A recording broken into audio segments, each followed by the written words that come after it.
The Dark Assassin build is focused on attacks. When I have a perfect hand, this build can deal a huge amount of damage. Hello guys, Genuine here of Genuine Gaming, and here is my Dark Hunter build at max difficulty or Ultimate 3 difficulty, and I call this build the Dark Assassin. Dark Assassin makes use of the Symbiote Shell. Symbiote Shell is a passive ability when you unlock the Fatebreaker suit. Symbiote Shell allows the hunter a 10% chance to generate Symbiote Bind card. Symbiote Bind costs 1 heroism to play, and it applies Bind to the targeted enemy. Bind makes the target unable to act. Unlike the stun effect, Bind is not removed with damage. It remains in the enemy until its next turn. This ability is great if played together with the Merciless card. It has a 100% base damage on your offense, and if target has stunned or bind, it deals an additional 400% damage. This card combination may not be reliable, but it is pretty fun to use. Anyways, this build can stand on its own at max difficulty, even if Symbiote Bind card will not come out during combat. The Last Sight card is a good protective card ability, as it gives the hunter Conceal status if the target is KO'd. Conceal makes the user of the card unable to be targeted. It is only removed when the user is damaged by an area attack or knockback impact, or after the caster uses a target ability.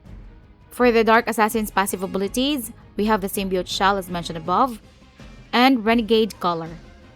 Renegade Collar generates Renegade Collar card, in which the next Hunter Dark card is played free.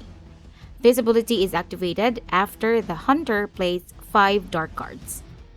This is useful for the build, as most of the cards we have are dark cards. Here are the cards for this build.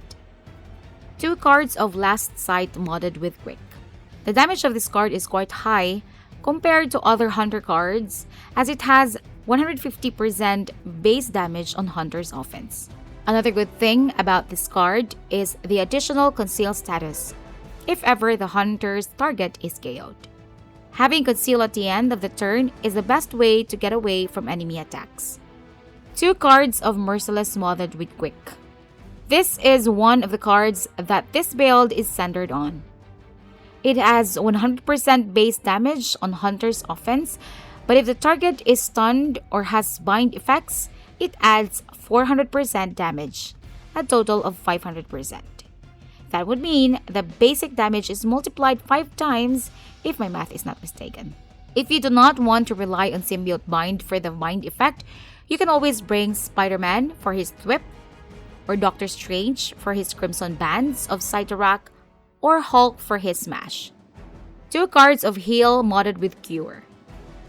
These cards are optional for the build, as I am more defensive in my approach when I play Midnight Suns. You can always play a more damage-focused build and equip your hunter with Wrath, as it would add damage to hunter's attacks. 1 card of All Out modded with Quick. Just be careful when using this card, as this would disregard all of hunter's cards. I actually love this card, as it would draw 2 more hunter cards, in which if you draw another attack card, you can continue your attack, since most of the Dark Assassin's card are modded with Quick. Just make sure that when you use All Out, you do not anymore need the remaining hunter cards in your hand during that round, as it gets discarded. 1 card of Annihilation. This is simply the best legendary card of the hunter. And since we are on the dark path, this legendary card will become available when we reach 100 dark points, and another copy when we reach 200 dark points. The Dark Assassin build is focused on attacks. When I have a perfect hand, this build can deal a huge amount of damage. The ability to deal a huge amount of damage in this game is pretty satisfying. I hope you like this build, and do not forget to leave a like if this video is helpful. And for more Midnight Suns video, subscribe to the channel. See you in the next video. Ciao!